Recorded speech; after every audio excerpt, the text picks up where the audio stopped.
When you live next to a cemetery, you expect silence, not voices that know your secrets. Rain had left the sky smeared with bruised clouds, the kind that hung low over Briarwood Heights, making the apartment buildings look like islands stranded in a gray sea. On the outskirts of the complex, just past the back fence where weeds grew thick and forgotten, stretched a sprawling cemetery, decades old and almost completely hidden from view unless you stood on the edge of the pool deck on the second floor. No one talked about it. You didn't have to. You could feel it. Claire Wren had grown used to the cemetery. She'd lived in apartment 2C for 3 years with her fiancé, Jason, and their son Noah. It had always been just another quiet part of the landscape, unbothered and mostly unremembered, until the whisper. It started on a Tuesday evening, the kind where the silence in the apartment felt heavier than usual. Claire had just put Noah to sleep in his bed, tucked him under his dinosaur print blanket, and watched as his lashes began to flutter with the rhythm of dreams. She didn't rush to leave. She liked listening to him breathe. It was her only moment of peace, that small quiet just before returning to dishes, laundry, and whatever arguments the night might bring. But as she sat up, halfway out of the bed, she felt a rush of cool air against her ear. A whisper, soft, but unmistakable. Just don't say that. The words didn't come from Noah. They didn't come from the baby monitor. They came from right next to her face, too close. Claire froze, her hands gripping the edge of the bed, nails pressing into the sheet. Noah didn't stir. The nightlight continued to cast gentle shadows on the wall, and outside the window, wind stirred the bare branches of the tree just beyond. She waited for something else. Nothing. When she finally stood, her legs were trembling, not from fear, exactly, but from something deeper. Confusion, disbelief, a sense that something unnatural had brushed the edge of her reality. She stepped into the hallway, whispering for Jason. He was asleep on the couch in the living room, television still on, the glow flickering across his chest like pale firelight. He hadn't moved. He hadn't heard it. She told herself she must have imagined it. A trick of exhaustion, a fragment of some half-remembered dream. But that lie didn't hold for long. The next morning, the bathroom door was open. They always kept it shut. Noah had a habit of tossing toys in the toilet. Claire walked past it twice that morning before realizing it wasn't just ajar. It had opened itself sometime during the night. She closed it gently. Later that afternoon, it reopened. Jason joked about it.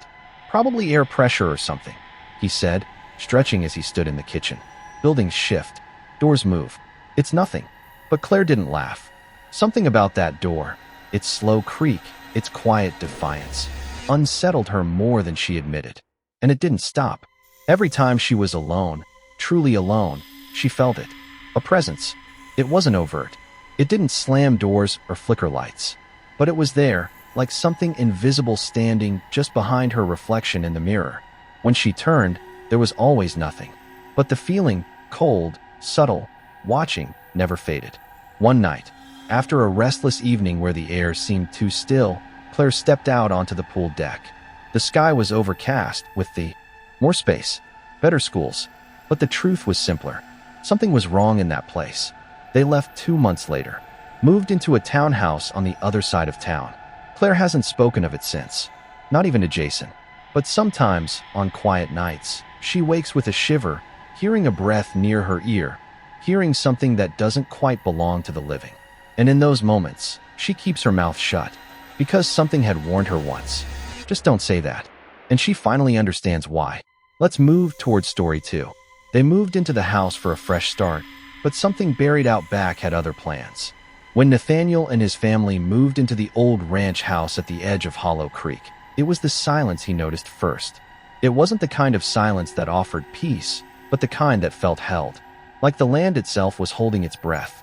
Behind the house, a dense patch of woods grew thick with ash and pine, casting long shadows even at noon. And beyond that, through a break in the trees and down a narrow dirt path, was the old Wren Hill Cemetery. It stretched out like a forgotten field, weather-worn and listing with stones too old to read. Some graves looked as though they'd sunk into the earth entirely.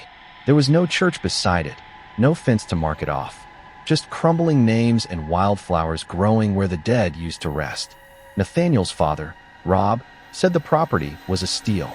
The cemetery's barely even visible, he said, gesturing out the kitchen window, where nothing but black branches waved in the dusk. Nothing to worry about. His mother, Ellen, didn't smile at that. Nathaniel was 15 then, and already too familiar with what unease felt like. But the house had its charm. The wood floors creaked like an old ship. The walls held heat in winter. There was even a working fireplace in the living room, where the family gathered their first few nights, watching sparks rise like ghosts into the chimney. But things began to go wrong almost immediately. It was the front door first. Nathaniel had a habit of checking the locks before bed. He'd twist the bolt tight, pull on the knob just to be sure. But in the morning, the door would hang slightly ajar. At first, his parents blamed each other. "You must have forgotten."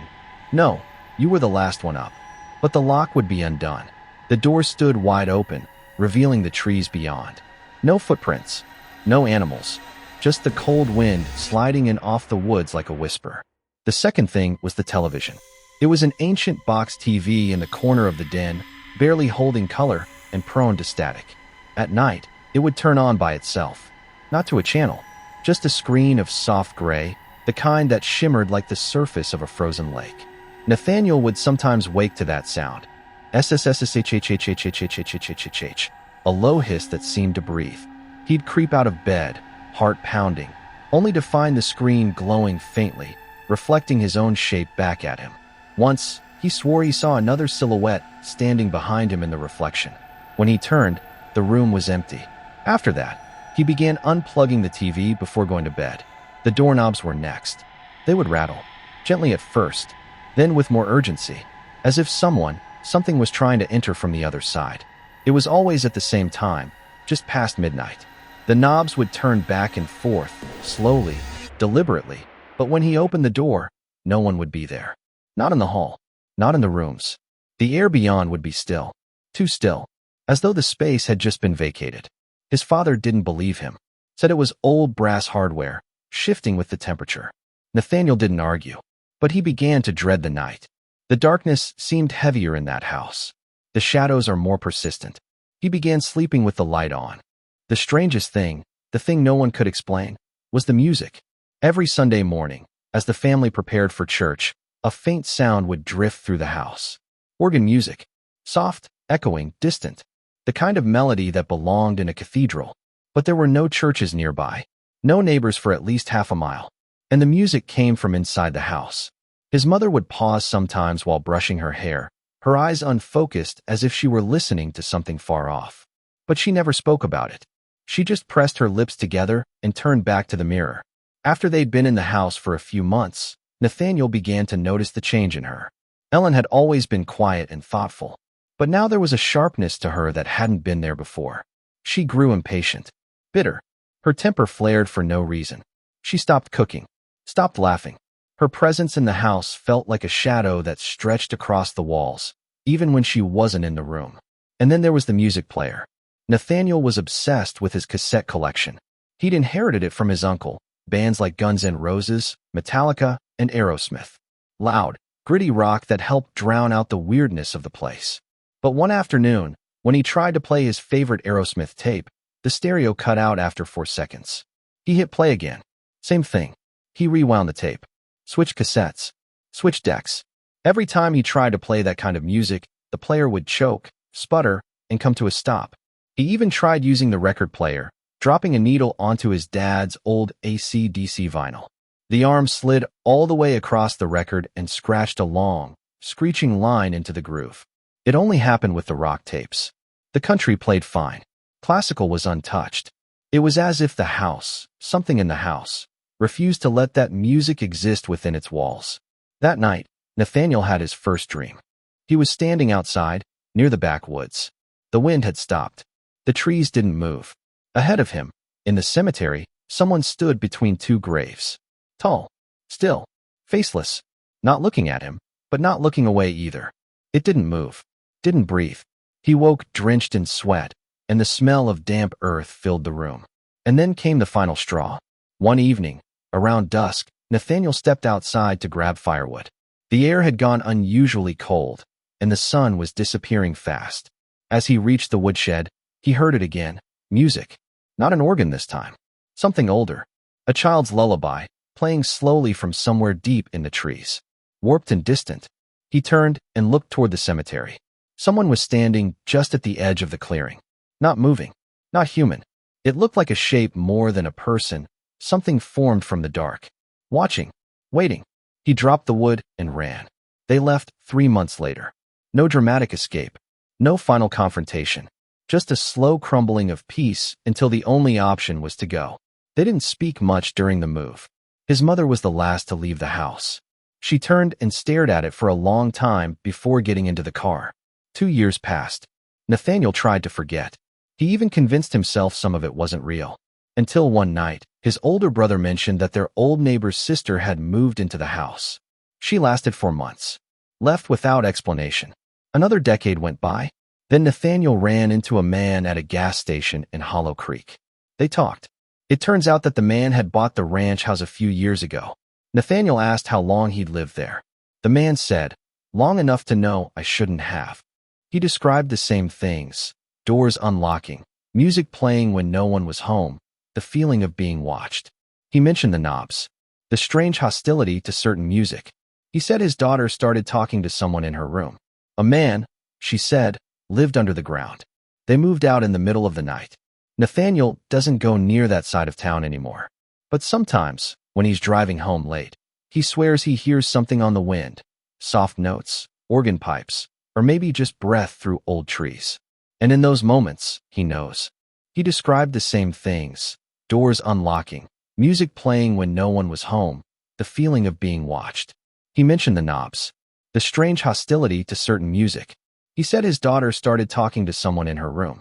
A man, she said, lived under the ground. They moved out in the middle of the night. Nathaniel doesn't go near that side of town anymore.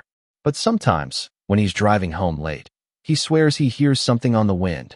Soft notes, organ pipes, or maybe just breath through old trees. And in those moments, he knows. Whatever was buried out there never stayed buried. He described the same things: doors unlocking, music playing when no one was home, the feeling of being watched. He mentioned the knobs, the strange hostility to certain music. He said his daughter started talking to someone in her room. A man, she said, lived under the ground. They moved out in the middle of the night. Nathaniel doesn't go near that side of town anymore. But sometimes, when he's driving home late, he swears he hears something on the wind. Soft notes, organ pipes, or maybe just breath through old trees. And in those moments, he knows. Whatever